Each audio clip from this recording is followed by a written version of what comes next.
Assalamualaikum warahmatullahi wabarakatuh. Saya Selviana Putri, Prodi Akuntansi dari Unismu Makassar. Kali ini saya ingin menunjukkan sebuah video pemenuhan tugas pengantar akuntansi. Soal pertama, jelaskan perbedaan antara perusahaan jasa dan perusahaan dagang dan berikan contoh masing-masing perusahaan tersebut. Perbedaan perusahaan jasa dan perusahaan dagang. Perusahaan jasa itu kegiatan utamanya adalah menjual jasa atau layanan kepada konsumen. Tidak ada persediaan barang dagangan. Pendapatan utama ya berasal dari pendapatan jasa. Contohnya itu seperti salon kecantikan, bengkel, jasa konsultan, rumah sakit, hotel, dan travel agent. Perusahaan dagang sendiri kegiatan utamanya adalah membeli barang untuk dijual kembali tanpa mengubah bentuk. Memiliki persediaan barang dagangan, pendapatan utama itu berasal dari jualan barang dagangan. Contohnya minimarket, supermarket, toko elektronik, distributor, grosir, dan apotik.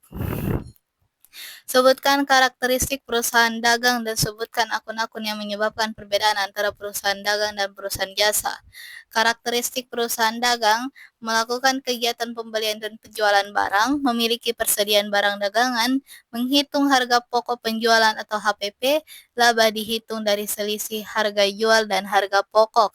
Yang jelas semua karakteristik ini berbeda dari perusahaan jasa yang sudah dijawab di soal nomor 1. Akun yang membedakan adalah persediaan barang dagang, pembelian, retur pembelian dan pengurangan harga, potongan pembelian, beban angkut pembelian, penjualan, retur penjualan dan pengurangan harga, potongan penjualan, beban angkut penjualan, harga pokok penjualan atau HPP. 3. Sebutkan ketentuan-ketentuan yang berhubungan dengan transaksi pembelian dan penjualan barang dagang. Ketentuan penting, syarat pembayaran, mengatur jangka waktu pelunasan dan potongan tunai, misalnya 2/10, N/30. Syarat penyerahan barang, mengatur siapa yang menanggung biaya angkut atau FOB, shipping point atau FOB destination. 3. Retur dan pengurangan harga, hak pembeli mengembalikan barang rusak atau tidak sesuai, potongan dagang atau rabat, penggunaan harga karena pembelian dalam jumlah besar, potongan tunai, pengurangan karena pembayaran lebih cepat dari jatuh tempo, PPN, pajak pertambahan nilai, pajak yang dikenakan pada barang kena pajak. 4. Di dalam transaksi barang dagang, terjadi kesepakatan mengenai biaya pengiriman barang. Jelaskan perbedaan antara FOB shipping dan FOB destination. FOB shipping point. Biaya angkut ditanggung oleh pembeli, hak kepemilikan berpindah saat barang meninggalkan gudang penjual, pembeli mencatat sebagai beban angkut pembelian, resiko kerusakan dalam perjalanan ditanggung pembeli. FOB destination. Biaya angkut ditanggung oleh penjual, hak kepemilikan berpindah saat barang sampai di gudang pembeli, penjual mencatat sebagai beban angkut penjualan, resiko kerusakan dalam perjalanan ditanggung penjual. 5. Strategi untuk meningkatkan omset penjualan adalah memberikan potongan. Jelaskan perbedaan antara potongan tunai dan potongan dagang atau rabat. Potongan tunai diberikan karena pembayaran dilakukan sebelum jatuh tempo, bertujuan mempercepat penerimaan kas, dicatat dalam akun potongan pembelian atau penjualan, mengurangi harga faktur setelah dikurangi potongan dagang, contohnya itu adalah syarat 2/10, N/30 atau diskon 2% jika dibayar dalam 10 hari. Potongan dagang atau rabat diberikan karena pembelian dalam jumlah besar atau pelanggan tertentu, bertujuan meningkatkan volume penjualan, tidak dicatat dalam jurnal atau langsung mengurangi harga. Mengurangi harga katalog atau daftar. Contoh, rabat 10% untuk pembelian minimal 100 unit. Jelaskan yang dimaksud dengan syarat penjualan berikut, 2/10 atau N/30, dan yang selanjutnya adalah 1/EOM N/60. Syarat penjualan yang bagian A, Angka 2 sama dengan potongan tunai 2%, angka 10 sama dengan potongan diberikan jika dibayar dalam waktu 10 hari sejak tanggal transaksi. N/30 atau net 30 sama dengan jangka waktu pembayaran maksimal 30 hari. Contoh, faktur 10 juta rupiah tanggal 5 Mei. Jika dibayar tanggal 14 Mei, dapat potongan 200 ribu rupiah. Jika lewat dari 14 Mei, bayar penuh 10 juta rupiah maksimal 4 Juni. Bagian B, angka 1 sama dengan potongan tunai 1%, EOM, end of month, potongan diberikan jika dibayar sampai akhir bulan berjalan. N/60, jangka waktu pembayaran maksimal 60 hari sejak tanggal transaksi.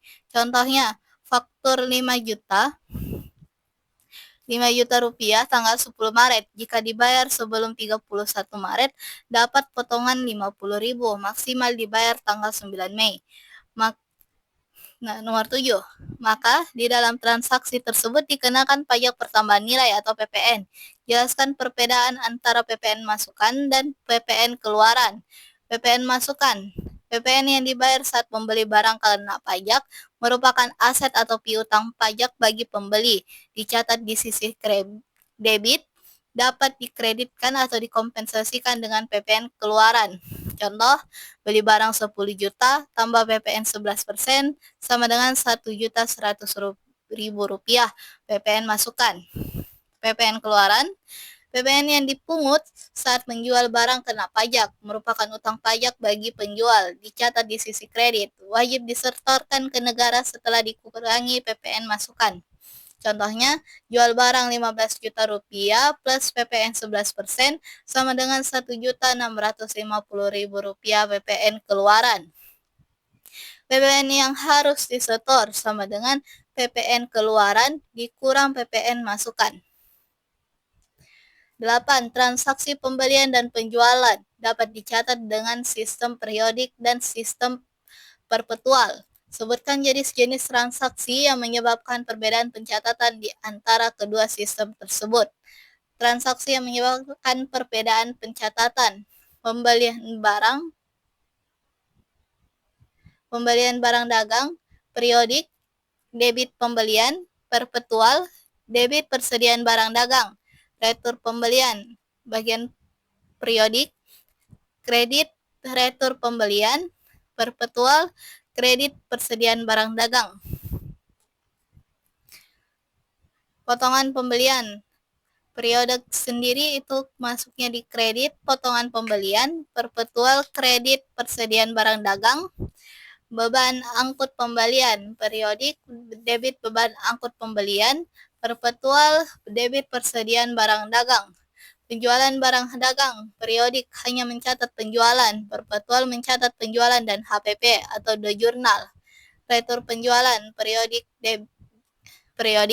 debit retur penjualan, perpetual debit retur penjualan plus kredit HPP, mengembalikan ke persediaan.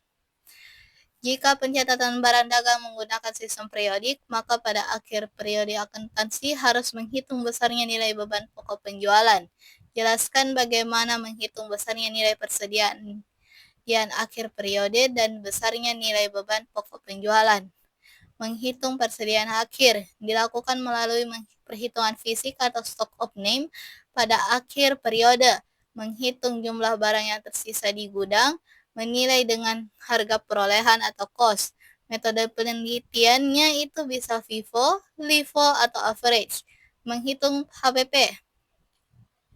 Rumus HPP-nya adalah persediaan awal barang dagang, pembelian, beban angkut pembelian, retur pembelian, potongan pembelian, pembelian bersih, barang tersedia untuk dijual, persediaan akhir barang dagang, harga pokok penjualan. Berdasarkan sistem perpetual, di mana mutasi barang dagang masuk dan keluar selalu diikuti. Pada akhir periode tetap harus dilakukan perhitungan secara fisik atau stock of name terhadap barang dagang. Jelaskan manfaat yang diperoleh atas perhitungan fisik barang dagang tersebut. Manfaat perhitungan fisik barang dagang: mendeteksi selisih persediaan, mengidentifikasi kehilangan, mengoreksi kesalahan pencatatan, menilai efektivitas pengendalian internal, menyesuaikan catatan akuntansi, dasar pengambilan keputusan terkait pengelolaan persediaan, memenuhi prinsip akuntansi, jurnal penyesuaian jika ada selisih, jika fisik kurang dari catatan, debit HPP, kredit persediaan ada kehilangan. Jika fisik lebih dari catatan, debit persediaan, kredit HPP ada kelebihan. Pada akhir periode akuntansi, di dalam siklus akuntansi dilakukan penyesuaian-penyesuaian. Jelaskan tujuan penyesuaian tersebut dan jelaskan hubungan antara penyesuaian dan dengan prinsip pengaitan. Baik, kita lanjut lagi. Nomor 11, pada akhir periode akuntansi di dalam siklus akuntansi dilakukan penyesuaian-penyesuaian. Jelaskan tujuan penyesuaian tersebut dan jelaskan hubungan antara penyesuaian dengan prinsip pengaitan. Tujuan jurnal penyesuaian menyajikan saldo akun real atau neraca sesuai keadaan sebenarnya pada akhir periode. Menyajikan saldo akun nominal atau laba rugi yang seharusnya diakui dalam periode berjalan, menerapkan prinsip akrual basis dalam pelaporan, memenuhi prinsip pengaitan atau matching principle, hubungan dengan prinsip pengaitan atau matching principle. Prinsip pengaitan, pendapatan dan beban harus diakui pada periode yang sama. Penyesuaian memastikan beban yang terkait dengan pendapatan periode berjalan dicatat pada periode yang sama.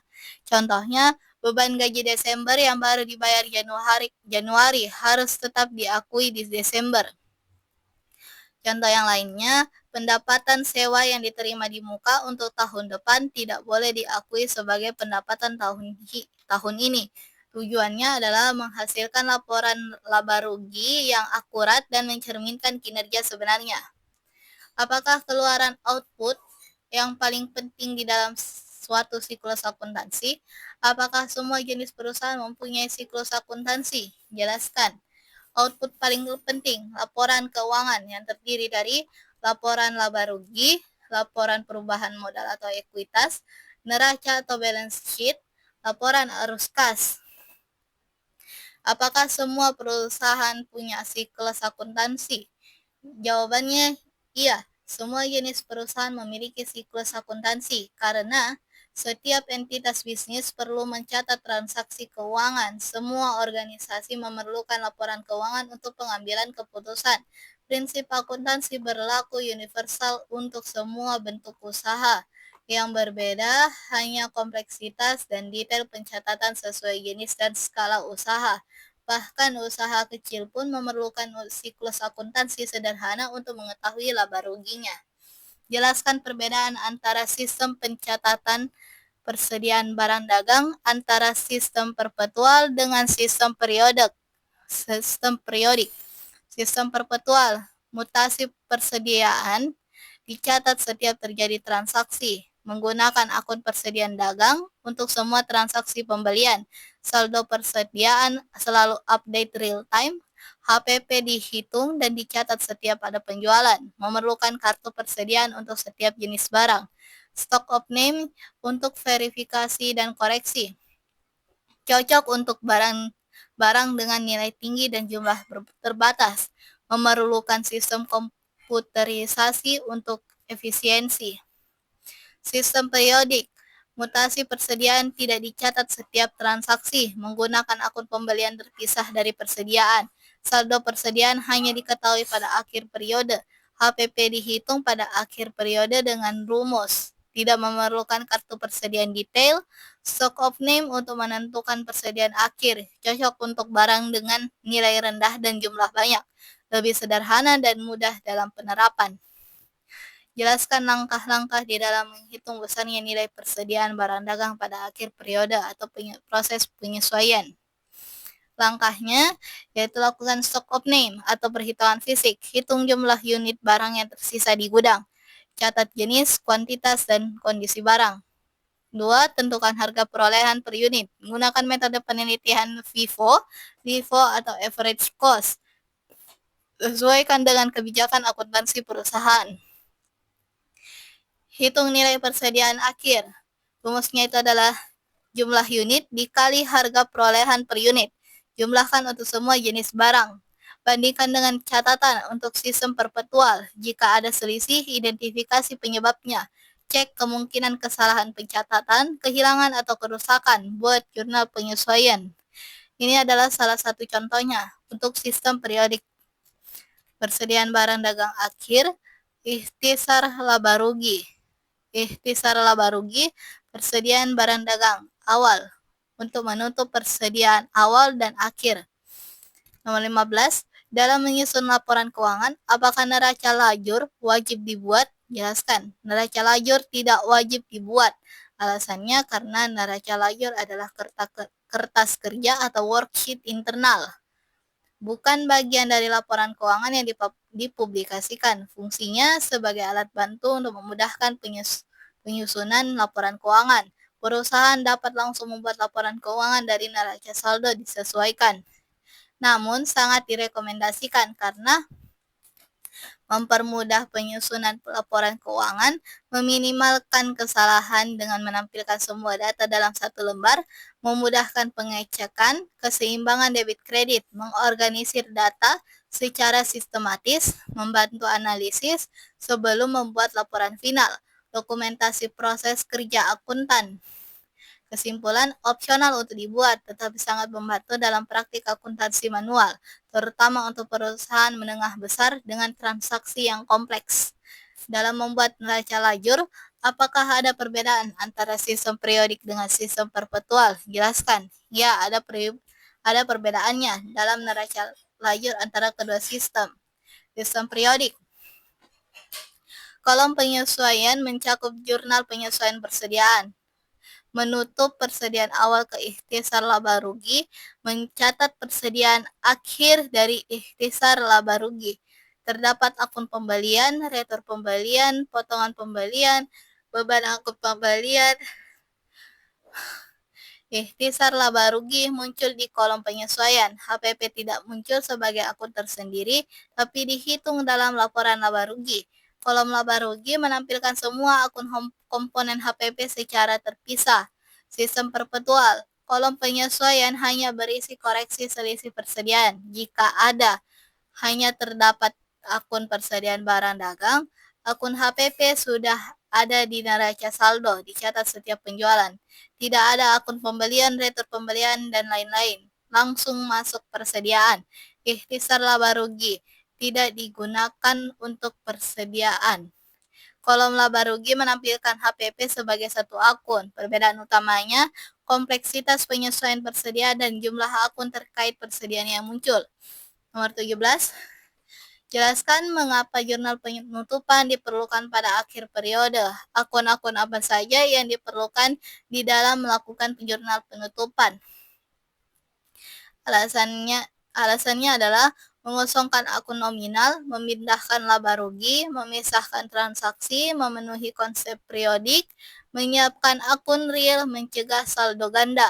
Akun-akun yang diperlukan, akun sementara atau ditutup, semua akun pendapatan, semua akun beban, ikhtisar laba rugi, prive atau dividen. Akun permanen, tujuan penutupan. Modal untuk perusahaan perseorangan atau persekutuan, laba ditahan untuk perseroan terbatas. Akun perantara, ikhtisar laba rugi untuk menampung saldo pendapatan dan beban sebelum ditutup ke modal. Jelaskan perbedaan antara jurnal penyesuaian, jurnal penutupan, jurnal penyesuaian kembali atau jurnal balik. Jurnal penyesuaian, waktunya adalah akhir periode sebelum laporan keuangan. Tujuan menyesuaikan saldo akun agar sesuai prinsip akrual dan matching. Akun yang disesuaikan, beban dibayar di muka, pendapatan diterima di muka, beban terutang. Pendapatan yang masih harus diterima, penyusutan, dan persediaan. Sifat wajib dibuat untuk semua akun yang perlu disesuaikan. Pengaruhnya mempengaruhi laporan keuangan periode berjalan. Jurnal penutupan. Waktunya itu adalah akhir periode setelah laporan keuangan dibuat. Tujuannya menutup akun nominal, pendapatan beban prive ke akun modal, akun yang wajib ditutup. Pendapatan, beban, ikhtisar laba rugi, prive atau dividen, Sifatnya wajib dibuat setiap akhir periode. Pengaruh mengosongkan akun nominal, membuat akun siap periode baru. Jurnal pembalik atau jurnal balik, waktunya adalah awal periode berikutnya atau opsional. Tujuan menyederhanakan pencatatan transaksi periode berikutnya. Akun yang dibalik hanya penyesuaian yang menimbulkan utang atau piutang, beban terhutang, pendapatan yang masih harus diterima, dan kadang prepay yang dicatat sebagai beban atau pendapatan. Sifatnya opsional untuk kemudahan praktis. Pengaruhnya memudahkan pencatatan saat pembayaran atau penerimaan di periode baru. Sebutkan dan jelaskan langkah-langkah dalam membuat jurnal penutupan. Pertama, menutup akun pendapatan. Debit akun pendapatan dan kredit akun ikhtisar laba rugi. Menutup akun beban. Debit akun ikhtisar laba rugi, kredit akun-akun beban. Menutup akun ikhtisar laba rugi. Jika ada laba bersih, debit akun ikhtisar laba rugi sebesar laba bersih ditutup, kredit akun modal juga ditutup. Jika ada rugi bersih, maka debit akun modal ditutup, kredit akun ikhtisar laba rugi sebesar rugi bersih ditutup. Menutup akun prive, debit akun modal sebesar saldo prive, kredit akun prive. Jelaskan mengapa neraca saldo penutupan dibuat. Terdiri dari akun-akun apa sajakah yang ada dalam neraca saldo tersebut. Mengapa neraca saldo penutupan dibuat? Memastikan keseimbangan debit kredit setelah jurnal penutupan. Verifikasi bahwa semua akun nominal sudah tertutup atau bersaldo nol. Membuktikan akurasi proses penutupan. Dasar pembukaan periode berikutnya menampilkan saldo awal untuk periode akuntansi baru, pengendalian internal untuk mendeteksi kesalahan. Akun-akun dalam neraca saldo penutupan hanya berisi akun real atau permanen, aset, kas, piutang dagang, persediaan barang dagang, perlengkapan, beban dibayar di muka, investasi, aset tetap, akumulasi, penyusutan, atau kontra aset. Liabilitas, utang dagang, utang bank, beban yang masih harus dibayar, pendapatan diterima di muka, utang jangka panjang. Ekuitas, modal, sudah termasuk laba rugi dan sudah dikurangi prive, atau modal saham, laba ditahan untuk PT. Akun yang tidak ada atau sudah ditutup, semua akun pendapatan, semua akun beban, ikhtisar laba rugi, prive atau dividen, semua saldo ini adalah nol. Terima kasih. Itu saya video dari saya. Wassalamualaikum warahmatullahi wabarakatuh.